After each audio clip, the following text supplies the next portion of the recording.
Good morning, children. So, we start with revision or the first lesson, and I hope all of you have been revising well for your exam.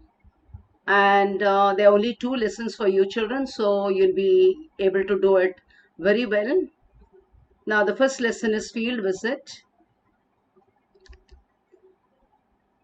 Now, when you go on a field visit, what are the preparations that you make?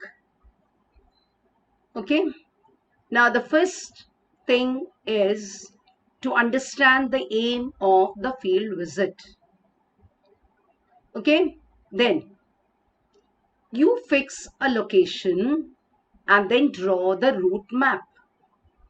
So, when you go on a field visit, children, you have to, observe your surroundings. You'll have to see the physical features. You'll have to take the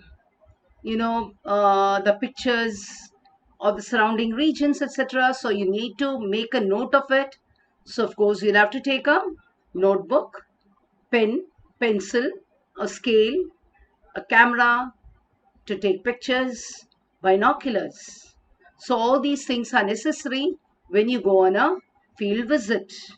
Then prepare a questionnaire to collect data. So how do you collect data? You'll have to prepare a questionnaire. And finally, note down your observation.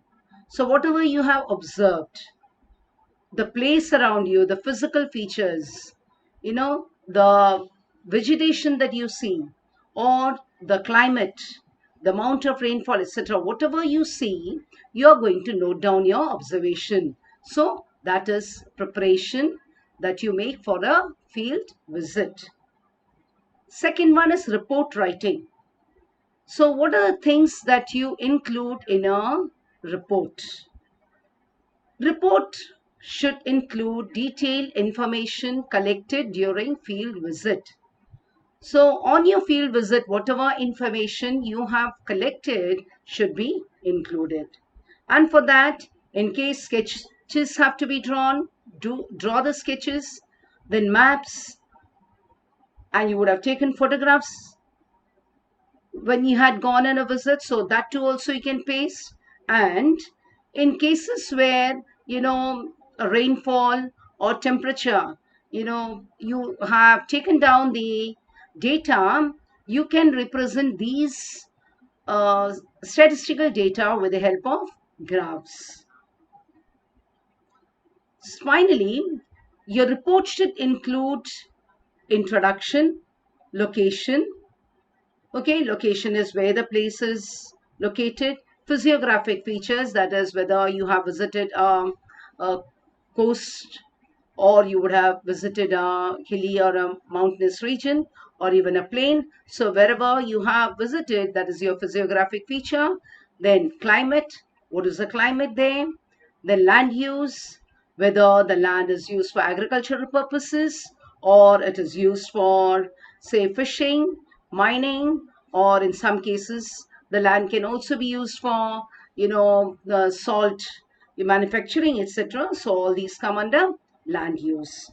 Then population, whether the population is scarce, dense, etc. And conclusion. So finally you conclude. Okay, whatever observation you have made, that you are going to conclude. Okay, so report writing includes introduction, location, physiographic features, climate, land use, population, and conclusion. Third topic is importance of field visit. What's the importance of field visit? Children, you have already been, in your lower classes, you would have studied about the importance of field visit. Now, geography is a science that has to be learned through observation, for which field visit is very important. Okay, so field visit is a very important part of geography because it gives you first-hand information. Now, when you sit in a class and you think, okay, you say, if it is Now, for example, if I say people along the coastal region carry on fishing. Now, you know the information that is given to you. But when you go to coastal region and observe for yourself, then you'll be able to uh, develop. You'll be able to uh, observe for yourself, and then you'll be able to reason out why such a occupation is carried out along the coastal region. So that is, in other words, field visit gives you first-hand information. It also helps us to understand the relation between man and his environment, and between the physical and cultural factors. The skill of observation and reasoning develops.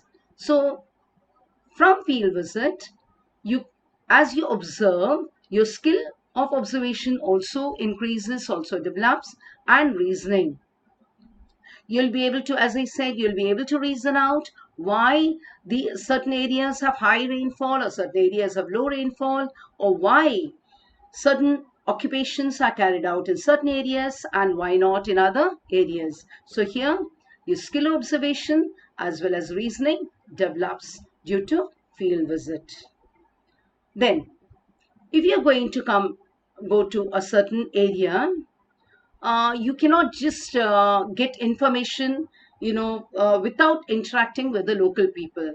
So when you talk to local people, they tell you, they give you a lot of information regarding the particular region. So you are able to interact with the local people. In other words, students get opportunity to interact with the local people. A feeling of belonging to these regions develops. So as a result of that, you develop a sense of belonging to these regions. Now, next topic is litter management. Now, children, these which are, I'm explaining here are certain important, questions that you can get during your exam. So listen carefully and try to understand what I am, uh, explaining to you here. So what is litter management? Now, whenever you go on a field visit, you may carry, fruits with you, then plastic, bags might be there. So you just don't throw it here and there. Okay, so what is this litter management?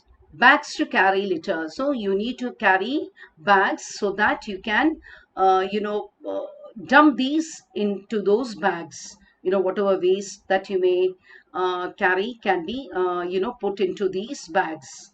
Then informing everyone not to dump trash anyway, but use dustbins. And also everyone should be informed not to, throw waste here and there, but if at all dustbins have been provided in the place where you're visiting, you can put these in the dustbins. Separate wet and dry waste. If you have wet and dry, like, fruit peels, etc., or banana peels, that, or even say plastic, paper, etc., you can segregate wet and dry waste. Charts and banners to create awareness about cleanliness. Whenever you go on a field visit, just remember that you are going to keep the place clean. So hence, charts and banners for those who do not know about the cleanliness of how to keep the place clean, you can have charts, banners, etc., to create awareness. Then, informing the local authorities to take remedial action against litter dumped. Now, at the same time, whenever you find that there is litter dumped anywhere along your, place of visit, you can inform the local authorities to take remedial action so that litter isn't dumped in those areas. Next is precaution to be taken during field visit. What are the precautions to be taken? Now, since you are going to take students on a field visit, you'll have to see, now we'll have to make it very sure that children maintain discipline and just don't run helter-skelter, okay? And if at all you're going to a seaside or a coastal region, you'll have to keep away from the sea coast and be very sure of the timings when tides occur. At the same time, children should be kept occupied. Children should also ensure that no harm is done to the environment. So whenever you're going to a forest area, you'll have to see that you don't, harm the trees in any way. Okay. So you'll have to see that the environment is not harmed in any manner. And proper waste management techniques to prevent pollution. As we have already done under litter management, we'll have to see that proper management techniques are followed so that you do not harm the environment and keep the surroundings clean. Okay, now multi-purpose river valley projects. Now, in the first lesson itself, we have, I think if you had gone through a textbook, you would have come across the Ujni Dam, which is built on the river Bhima. Now, this river is a multi-purpose river valley project. In other words, the water from this river is used for multiple purposes. That is, it's used for irrigation, for flood control, then it is used for generation of hydroelectricity, then fishing is carried out, then you have drinking water, that is potable water, is also provided by this river, and also for recreation, that is boating, etc., is also carried out. That's the reason why we call this as a multi-purpose river valley project. Now, next is Dhabya Che Ghare. Now, this is mud and wood houses. Okay. Now, such houses you can find in the rural regions. Okay, mud and wood houses are seen in rural regions, and these houses are made of earth mixed with water and an organic material such as straw or dung. So if you have gone to rural regions, you would have found such houses there wherein the earth is mixed with water and organic material, that is straw or even dung is used, and it is used for polishing the walls of the houses. Now again, you'll find these houses, as I said, as found in rural regions. At the same time, they are arranged in a linear manner, or in other words, in a line. Such houses are called linear settlements. Just compare it with the houses that you see in the urban areas. In the urban areas, houses are multi-storied and made up of cement, then sand and rubble. And houses are mostly, you do not find linear arrangement. On the other hand, you have nucleated settlements found in urban areas. So children, whenever I'm discussing one type, just remember we have similar there are correlations that I am making here. Please understand and listen very, very carefully. So as I said, mud and wood houses are found in rural regions, and houses in the urban areas, as I said, is made up of cement, sand, rubble, and houses are multi-storied. Okay, children. Now, next is Dev rice or one rice or woodlands. Now, These are sacred groves that you find in many regions of the Sahyadris and in Maharashtra along the Western Ghats, etc. We have such patches of forests or certain parts of large forests which have been left untouched by the local people.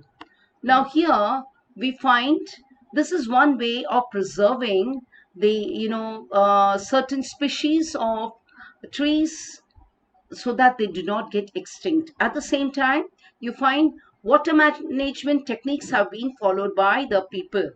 Usually find such areas are occupied by tribal people. Now, Dev Rai as such means, Dev is God. So, they are, Dev Rai, Savan Rai, Saw, woodland. These are patches of forests which are preserved in many parts of Maharashtra. We have got many of these patches uh, along the Western Ghats. Okay, so this is just for preserving the biodiversity in these forests. Next is regions and necessities influence the difference in the means of livelihood. Now, how was it that regions and necessities influence the difference in the means of livelihood? Now, what are the basic needs of man? Basic needs of man, of course, are food, clothing, shelter. And the livelihood of a person just depends on the way he is able to secure these basic necessities. Okay? Now, a person who lives along the coastal region will carry on fishing. In other words, his occupation will be fishing. He is a fisherman. Okay, so he will, such activities are usually carried out in groups or individually, and people use both human and material skills to meet these requirements. Again, as I said, if the person is living in a flat land where rainfall is there in plenty and land is available, his occupation is going to be farming. Okay, so regions and necessities influence the difference in the means of livelihood. Okay, now apart from that, please remember, children, there are many more in the textbook. For example, there is a mention of forts. There's a mention of hill forts as well as sea forts. Now, Naldurg, then you have it's on a hill, so it's a hill fort. But on the other hand, there's a mention of Kolaba or Alibag Fort, that is built on a wave cut platform, and it is a sea fort. So try remembering what is a hill fort and why these forts are built. It is to keep an eye on the surrounding region and for security of the seas if it is a hill fort. So children, you'll have to remember these. I've just covered a part of it. So there are many more. For example, there are also occupations. For example, people along the sea coast carry on fishing and agriculture. Then, what about vegetation? Now, regions which have low rainfall have deciduous type of forests. Regions which have high rainfall have evergreen or equatorial forests. Again, crops like rice, sugarcane, okay, grow in regions which have high rainfall. Pulses like moong, tur, masoor, etc. grow in regions of low rainfall. So, children, you'll have to go through the lesson very, very carefully, minutely, and also go through the notes that we have already sent to you. Okay, and remember, we have only objective type questions like fill in the blanks, match the column, true and false, right or wrong. Okay, so all these types of questions we will be discussing with you. So you need not worry. Now, look at this here. I've given you only, a part of the pattern here. Okay, these are the types that you can expect in your unit test. All right, all these are objective type, wherein you just have to click the right answer. Okay, now look at this.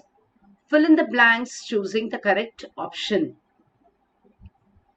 Pulse cropping is usually seen in areas of. So you have got three options here. Okay, the three options are high rainfall, moderate rainfall, and low rainfall. So where are pulses grown? I think I told you just now. Okay, pulses are grown in regions of low rainfall. So you have to click here. Okay, in regions of low rainfall. Is that clear? Okay. Come to the next one. Name the following. It is hill forts. Okay.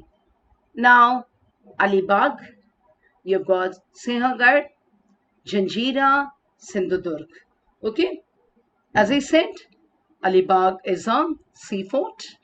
Sinhagad is a hill fort. Janjira is a sea fort again. Sindhudurg also is a sea fort. So, name the following. What's the hill fort? It is Sinhagad. Okay. Third one. True or false? We get first-hand information through field visit. You'll have to say whether true or false. So, what is that? For you are getting first-hand information through field visit. So, you are going to click here true. Is that clear? Next, match the following. Balghat ranges.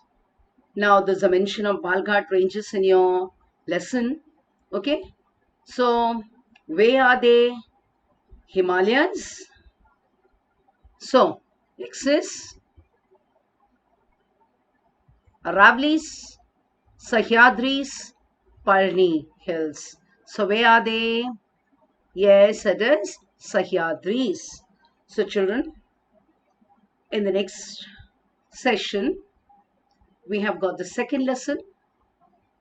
So, please go through this and we'll meet again in the next session. Till then, children, study hard. It's going to be very, very easy. Okay. Thank you, children.